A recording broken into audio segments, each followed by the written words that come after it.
Fala máquina, Igor aqui é o seguinte, no vídeo de hoje eu vou te ensinar como fazer a hidratação basal e fazer o basal calórico de um paciente em dieta zero no pronto-socorro ou na enfermaria. Fica comigo.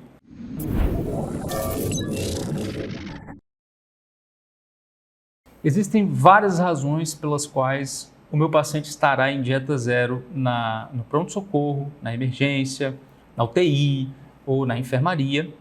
E, independente da razão pela qual eu esteja mantendo esse paciente em dieta zero, é muito importante que eu tenha uma hidratação basal endovenosa adequada para este paciente, que eu mantenha o basal de eletrólitos, que eu mantenha o basal calórico para este paciente. Eu vou te ensinar de modo muito simples a fazer isso. Posso ter um paciente em dieta zero porque está com pancreatite aguda e que vai ficar sem comer até segunda ordem.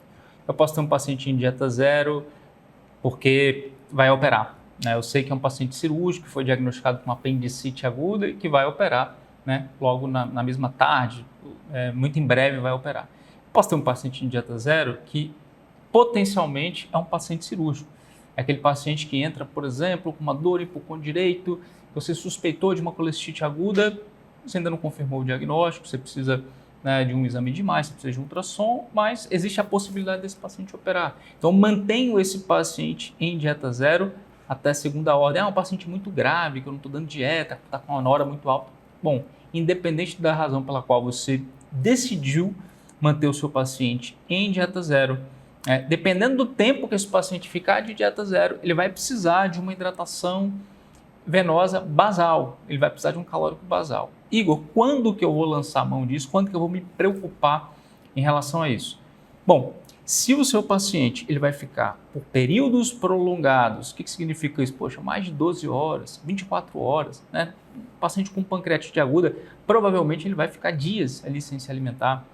Um paciente muitas vezes que foi diagnosticado com uma patologia cirúrgica, com abdômen agudo cirúrgico, só que vai operar só no dia seguinte, aí você está mantendo esse paciente ali em dieta zero, vai manter por um período um pouco mais prolongado, vai passar a noite toda sem comer, pode ter um paciente que está aguardando sala, é um paciente cirúrgico, mas que, poxa, já está horas sem comer e não sabe se vai, porque não tem sala, por conta de uma questão logística ali do hospital. Bom, você já se antecipa e mantém um basal para aquele paciente, para não correr risco de, enfim, esse paciente ele fazer uma desidratação, desse paciente fazer um episódio de hipoglicemia. Então, especialmente num paciente diabético, um paciente com comorbidades, a gente tem que ter essa preocupação. Então, vamos lá. Como que a gente vai fazer isso nesse paciente? Aqui eu vou dar uma regra, uma recomendação geral. Tem várias formas da gente fazer isso. Tem vários cristalóides que a gente poderia fazer isso. A gente poderia utilizar um soro fisiológico, um ringer lactato, ou a gente poderia, acrescentando a glicose nesse soro, ou ao contrário, a gente poderia utilizar um soro glicosado a 5%, a 10% e acrescentar NaCl neste soro glicosado também. Então, tem algumas formas de fazer isso. Eu vou te mostrar aqui a forma como eu costumo fazer, a forma como eu acho mais simples de fazer. Você pode até compreender outras formas, mas lembra, se você souber uma forma de fazer, já está de bom tamanho. Você se apega nessa forma aí, se eventualmente você vê alguém fazendo de um modo diferente, está tudo bem, você sabe que não existe exatamente uma regra aqui em relação a isso. Então, como que a gente vai fazer aqui? Bom, a hidratação desse paciente eu vou deixar por conta do ringer lactato, tá? Então, é quanto eu vou fazer de hidratação. Igor, quanto de volume que eu vou fazer em 24 horas para esse paciente? Olha, vai depender da patologia em si, vai depender do quão desidratado este paciente está, vai depender do quanto esse paciente tolera de volume. Se é um paciente com insuficiência cardíaca, congestiva, então eu sei que ele não vai tolerar grandes volumes. É um paciente rim único, um paciente que tem uma insuficiência renal de qualquer ordem, crônica, eu sei que ele não vai tolerar grandes volumes. Então eu tenho que estar atento em relação a isso, para tatear e titular o quanto de volume que eu faço para esse paciente. Um paciente que chegou aqui desidratado, eu vou precisar fazer uma expansão volêmica e uma hidratação vigorosa nesse paciente. Um paciente com pancreatite, que eu sei que eu vou precisar ser agressivo em relação à hidratação desse paciente. É um paciente séptico, um paciente chocado, então eu sei que eu vou precisar ser mais agressivo em relação à hidratação desse paciente. É um paciente pesado, alto, obeso, vou lançar a mão de um volume maior ali. É uma criança, um volume menor. Então, isso aí vai ficar por conta do paciente em si, né? Do tipo de paciente que a gente está atendendo. Vou colocar uma regra geral aqui, tá? Lembrando que nem todo paciente que está internado precisa de soro, nem todo paciente que entra no PS precisa fazer um sorinho de 500, né? Muito pelo contrário. Uma parte dos pacientes recebem cristalóide de hidratação venosa de forma inadequada, né? Uma parte dos pacientes não tem necessidade de cristalóides por via endovenosa, né? Bom, vamos lá. Vamos colocar aqui para esse paciente um Ringer lactato de 500 ml a cada 8 horas. Dá 1.500 ml de cristalóide, de Ringer lactato, em 24 horas. Bom, a média. Alguns pacientes eu vou fazer mais, outros pacientes eu vou fazer menos. O mais importante é que você vai sempre precisar observar clinicamente esse paciente. É a resposta clínica, é a diurese desse paciente. Ver esse paciente do ponto de vista hemodinâmico, pressão arterial, frequência cardíaca, a ausculta desse paciente, né? Padrão respiratório desse paciente. Ficar muito atento nisso. Está urinando, está crepitando, está hipotenso, a pressão arterial elevou demais. Beleza? Então, sempre atento em relação a isso, tá? Isso é só um padrão que a gente está colocando. E aí, nos componentes deste soro, é importante que minimamente você acrescente 2 elementos aqui, basal, tá? Do ponto de vista calórico, a gente vai prescrever glicose para esse paciente, tá? E uma forma da gente fazer isso é prescrever a glicose hipertônica 50%. Então a gente coloca dentro de cada soro desse, a gente coloca ali, vamos colocar 7 ampolas de glicose hipertônica, né, dentro de cada um desses soros. No final do dia a gente vai estar fazendo 21 ampolas, que é um pouco mais de 400 calorias por dia. Igor, como que você chegou nessa conta? Deixa eu te explicar aqui. O basal para um paciente adulto ali de 70 quilos seria 400 calorias por dia, tá? É o basal calórico para um paciente que não está comendo nada, ele precisa de pelo menos 400 calorias para manter, né, as atividades, manter a homeostase do corpo. Legal, 400 calorias por dia. Como que eu vou fazer essas 400 calorias? Vamos fazer isso a partir da glicose, tá? Vamos fazer a partir da glicose. Uma regra que a gente tem aqui é que cada grama de glicose, 1 grama de glicose, tem 4 calorias, beleza? 4 calorias. Se eu quero fazer 400 calorias por dia, né, quanto eu vou fazer de glicose? Essa é uma regra de 3 simples.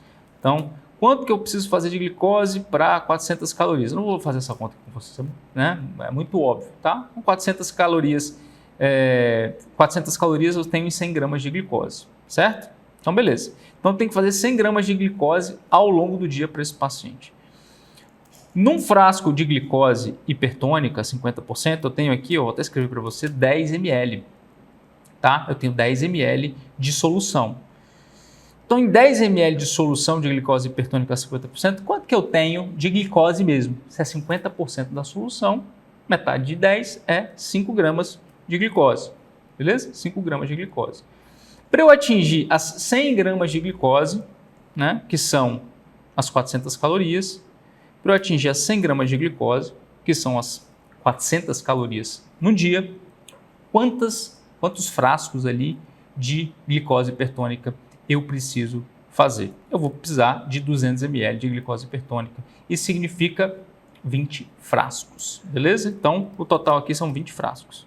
Como eu vou distribuir isso ao longo do dia, né, vai ficar aqui o meu critério. Se eu fizer mais bolsas de cristalóide, mais bolsas de Ringer lactato, se eu fizer 4 vezes por dia, a cada 6 horas, eu vou dividir 20 por 4, então vai ficar 5 frascos, né, de glicose hipertônica em cada Ringer lactato desse. Aqui eu estou dividindo em 3, né, porque eu estou fazendo de 8 em 8 horas. Então, ao longo, né, de 3 vezes ao dia ali, eu botei 7 ampolas em cada um, porque aí vai dar 21 frascos no final do dia, né, ao longo de 24 horas. Beleza? 400 calorias por dia é o meu basal aqui para a maior parte dos meus pacientes adultos ali. Igor, meu paciente ele precisa de mais que isso, um paciente muito alto, muito obeso, etc. Bom, você pode aumentar um pouco. Isso aqui é a base que a gente tem, é o mínimo que a gente vai fazer para um paciente adulto. Legal, beleza, entendi, Igor, como que você chegou aí nessa conta. Entendi por que são 7 ampolas de glicose hipertônica em cada frasco desse. Legal. Uma outra preocupação que a gente tem é em relação ao basal de potássio. O paciente adquire ali o potássio por meio da alimentação e se ele não está comendo, está em dieta zero, eu preciso ter um basal aqui de potássio para esse paciente.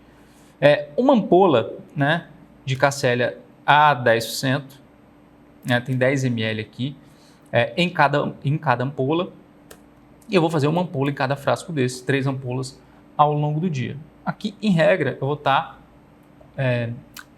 cobrindo o basal de potássio para esse paciente, tá? Isso aqui é o mínimo que a gente vai fazer. Lembrando que é muito importante que eu me baseie em parâmetros hemodinâmicos, incluindo a diurese do meu paciente. É importante que eu faça, né, HGT de horário nesse paciente, né, especialmente se for um paciente diabético. Então, eu vou fazer uma HGT a cada 6 horas, por exemplo, neste paciente, para avaliar o quanto que está a glicemia dele. Eventualmente, eu vou precisar fazer insulina para corrigir. Eventualmente, eu vou precisar fazer glicose para corrigir, né, porque o paciente está fazendo hipoglicemia ao longo do dia. Então, talvez seja relevante eu aumentar a quantidade de glicose hipertônica em cada soro desse. Eu posso aumentar se o paciente está ficando hipoglicêmico ao longo do dia. Avaliar em quanto tempo está correndo esse soro, né? Esse soro é para correr ao longo do dia, né? Então, é uma velocidade de infusão lenta. Às vezes, por algum erro ali de comunicação, ou algum erro da prescrição ou da equipe de enfermagem, esse soro está correndo 500 ml em 1 a 2 horas. Aí o paciente fica sem receber volume ao longo de muitas horas, 5, 6 horas do dia sem receber volume nenhum, tá? Então, é importante correr ali ao longo do dia numa velocidade padrão, beleza? Outra preocupação que eu tenho é dosar eletrólito, dosar potássio, dosar sódio desse paciente, dosar magnésio desse paciente, tá? A depender do caso, eu vou precisar dosar e vou precisar repor, vou precisar corrigir, tá? Então, é algo para a gente ficar atento aqui em relação ao basal desse paciente, certo? Então, sempre que você tiver um paciente em dieta zero, que não tem uma previsão de voltar a se alimentar, que não vai voltar a se alimentar num curto período de tempo, é interessante a gente manter uma hidratação basal, um basal de caloria também para este paciente. Beleza? E como sempre, se você curtiu esse vídeo, deixa seu like aqui, compartilhe esse vídeo para um colega seu que está na faculdade de medicina ou que está começando a fazer os plantões, que precisa deter essa informação. Ativa as notificações, se inscreve no canal e a gente se vê no próximo vídeo.